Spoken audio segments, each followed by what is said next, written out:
Hello student, myself MD Noor Hassan Ansari. I am your science teacher and today we will discuss about the chapter crop production from class 8. In the previous classes we already covered lots of topic and now we start from the topic step of agriculture. Okay, step of agriculture. In this topic we also cover preparation of the soil, sowing of seed, manuring. Okay, so now the fourth point we will start now, which is irrigation. What is irrigation? Water is essential for growth of plants. The process of watering the plants in a field is known as irrigation. That means the process of watering the plants, यानी plants में पानी देना या पानी डालना, उसी को हम लोग क्या कहते हैं? The irrigation. इस process को हम लोग कहते हैं irrigation. Understood? What is irrigation? तो irrigation is a process in which we watering the plant. Understood? This is done by various method like traditional method and the modern methods. Okay. So in traditional methods of irrigation are pulley system, rahar, chain pump and the lever, deckley. Okay.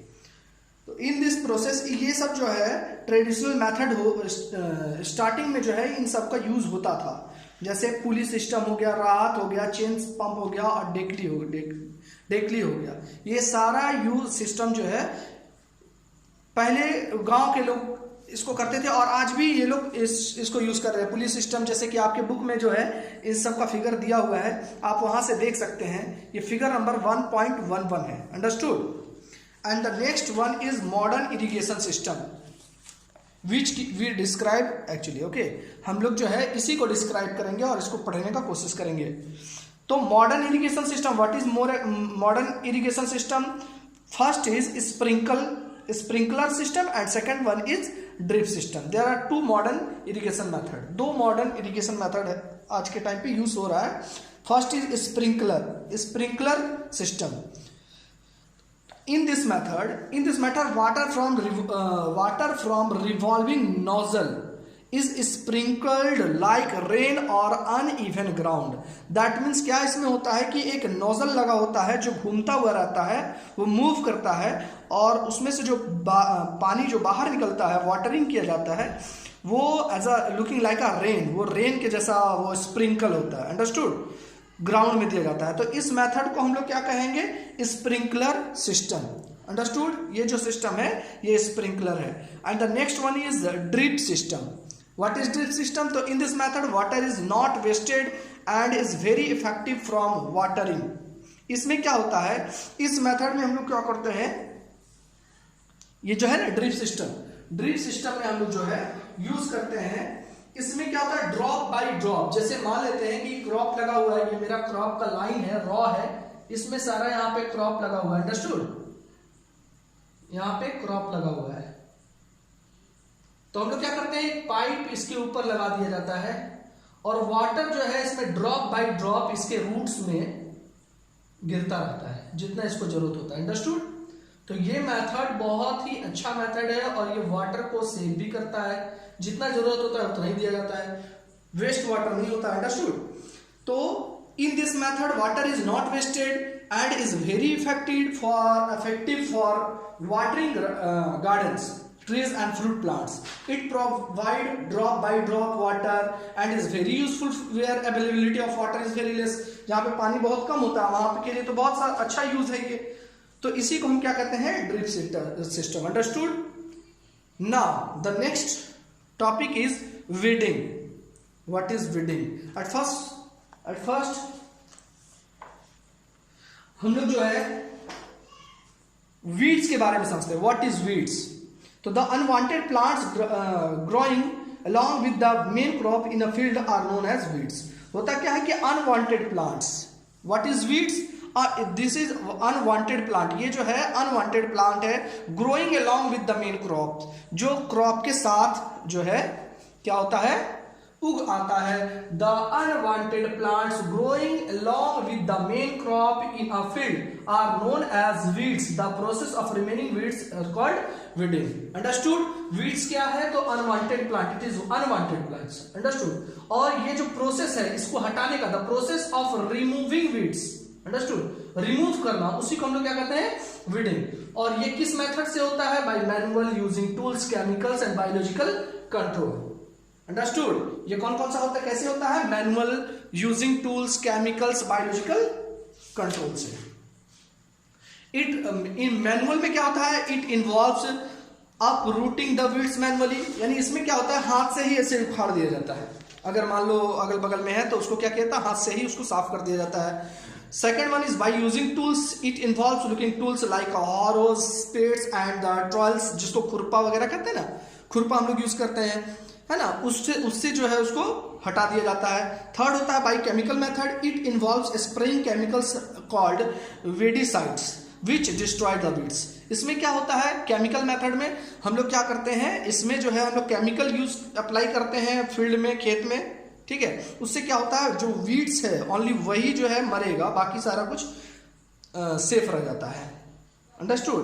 And the last one by biological control method, this method of weeds control involves use the insect or some other organism which destroy the weeds plants only without affecting the main crops। इसमें क्या होता है कि इस method में weed को control करने के लिए, वीड को हटाने के लिए हम लोग कुछ इंसेक्ट को या ऑर्गेनिज्म को जो है हम लोग डाल देते हैं। अंडरस्टूड? खेत में या फील्ड में हम लोग जो है डाल देते हैं, वो क्या करता है, सिर्फ वीड्स को खाता है और प्लांट्स जो होता है, जो फील्ड में जो मेन क्रॉप होता है वो सेफ हो जाता है। Understood? Okay, now we cover the next topic।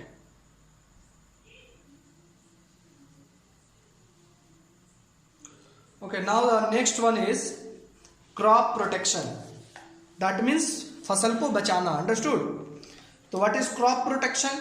तो crop are protect from pests and disease is called the crop protection, यानी कि क्रॉप को बचाना कुछ कीड़ों मकोड़ों से या फिर बीमारियों से, उसको हम क्रॉप प्रोटेक्शन कहते हैं। अंडरस्टूड?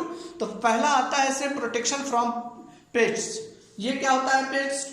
ये जो है क्या है कि plant have to protect from certain organism which damage them and thereby make them unfit for human consumption.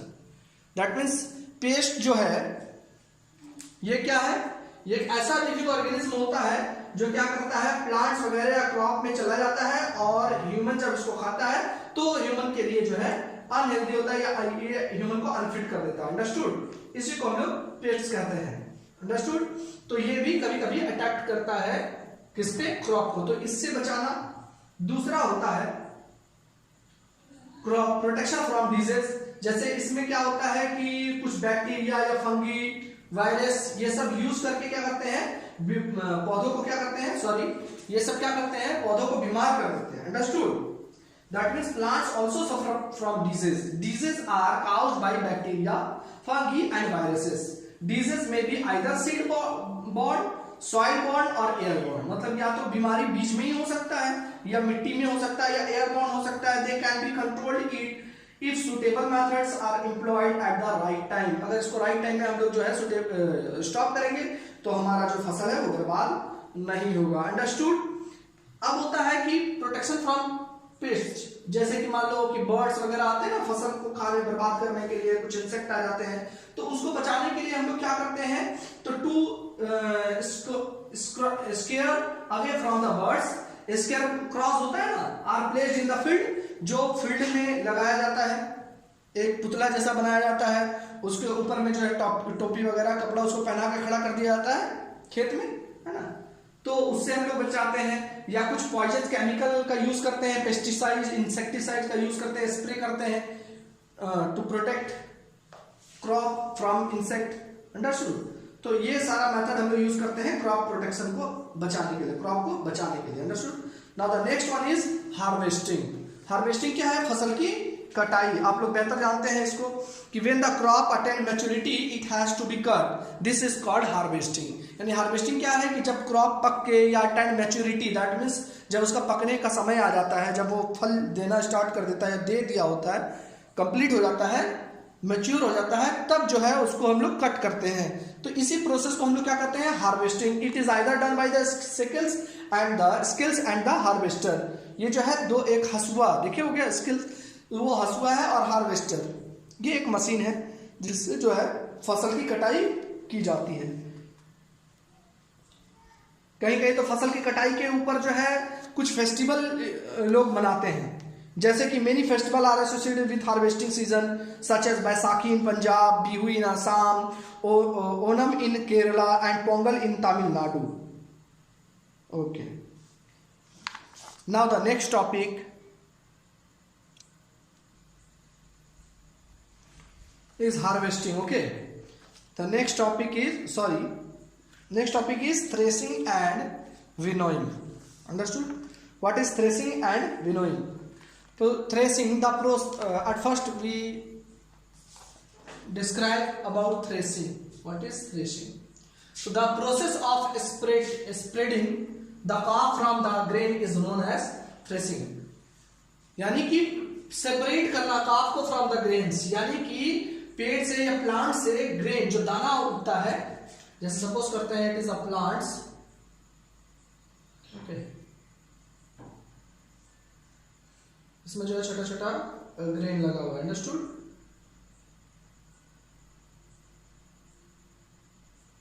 अब इन सबको अलग करने का प्रोसेस को भी थ्रेसिंग कहते हैं। Understood? The process of separating the carp from grain is known as threshing, यानी सेपरेट करना, it is separating the process of separating the carp from the grain, यानी ग्रेन को इस कार्प से अलग करने को हम लोग क्या कहते हैं, threshing. Okay, it is done manually और by the machine called thresher. ये जो है थ्रेसर, और या तो मशीन थ्रेसर से भी होता है, या तो फिर जो है ये हाथ से भी मैनुअली हम लोग कर सकते हैं। Plants are also beaten on stone, farmers है ना, farmers beaten on a stone to release the grains. Plant को क्या करते हैं, फार्मर्स जो है बीटन करते हैं ऑन अ स्टोन, स्टोन के ऊपर में रिलीज करते हैं ग्रेन को। इट इज ऑल्सो, तो it is a manual process and with the help of thresher machine it is a machinery work, यानी मशीन में अगर डालेंगे तो ये मशीनरी वर्क हो जाएगा। But nowadays we use the one machine who is combined harvester and thresher, यानी कि उसको हम लोग कहते हैं combine. This machine name is combine. इसमें क्या होता है, हार्वेस्टिंग भी हो जाता है और थ्रेसिंग भी हो जाता है। अंडरस्टूड? तो this machine name is combine. Now the next one is winnowing. What is winnowing? तो आफ्टर द थ्रेस, यानी कि थ्रेस हो जाने के बाद the carp is remove from the grains, यानी कि अब जो ग्रेन के ऊपर में जो दाना के ऊपर में जो छिलका होता है, उसका जो कवर किया हुआ कोटेड होता है, उसको हटाने के लिए। अंडरस्टूड? हम लोग कौन सा प्रोसेस करते हैं, विनोइंग। तो after the grain are threshed the carp is remove from the grain is known winnowing. Farmer with small holding on land do the separation of the grains and carp by winnowing. Winnowing process होता है जिसमें farmer जो है क्या करते हैं कि एक सूप जैसा या बर्तन जैसा एक वेसल्स होता है, जिसमें क्या करते हैं वो लोग दाना को ले लेते हैं और ऐसा करके हवा जिधर से होता है उधर हिलाते हैं, तो फिर हवा से जो है उसका काफ जो है वो दूर गिर जाता है और ग्रेन भारी होने के कारण नज़दीक में गिरता है। It is given on your book figure number 1.19। Okay, winnowing process. But winnowing process is also done by the machine. Okay, winnow machine, the machine name is winnow machine, यानी ये जो है विनो मशीन एक आता है जिसमें विनोइंग प्रोसेस ऑलरेडी हो जाता है। It is a machine. Now the next topic is storage of grain. In a previous class like class 7 or class 6 you also know that what is the storage of the grain। Storage क्या करना चाहिए, grain को storage क्यों करना चाहिए, है ना, और कैसे करते हैं हम लोग। तो लिखा है कि the fresh crop has more moisture, the grain have to dried before they are stored to prevent the growth of the micro organism. If freshly harvested grain are stored without drying, then they may get spoiled or they may lose their germination capacity। यानी कि अगर हम लोग fresh crop को ऐसे ही रख देंगे या रख दिया जाए तो उसमें बहुत ज़्यादा मॉइस्चर होता है, जिसके कारण वो क्या होगा, सड़ जाएगा। तो इसलिए उसको बचाने के लिए, और अपना जर्मिनेशन कैपेसिटी को भी खो देगा, इसलिए उसको बचाने के लिए हम लोग क्या करते हैं, बैक्टीरिया से, फंगी से बचाने के लिए हम लोग क्या करते हैं, स्टोर करते हैं, है ना। Farmer store their grain in jute bag called gunny bag, है ना, उसको हम लोग जूट बैग में भी डालते हैं फार्मर्स, है ना, और मेटालिक बीन्स में भी डालते हैं। लेकिन जब ज़्यादा लार्ज अमाउंट में इसको रखना होता है तो हम लोग जो है यूज़ करते हैं silos and the granaries. Silos और ग्रैनरीज आपके बुक में दिया हुआ है फिगर, ये फिगर नंबर 1.21 एंड 1.22 आप देख लीजिए क्या है। सिलोज जो होता है उसको हम लोग बफर स्टॉक के नाम से भी जानते हैं। Understood. Now the last topic is food from animals. You all know the food from animals are what? It is milk, egg, meat, etc. Paneer और whatever, यानी कि बहुत सारा चीज जो है, मिल्क, एग, मीट, ये सब कुछ जो है हम लोग किससे मिलता है, फूड फ्रॉम एनिमल्स। और एनिमल्स को हम लोग जो है पालते हैं या उसको जो है पालन पोषण जो भी हम लोग करते हैं वो उसको हम लोग क्या कहते हैं, animal husbandry. Okay, now your chapter is complete now. Okay, thank you.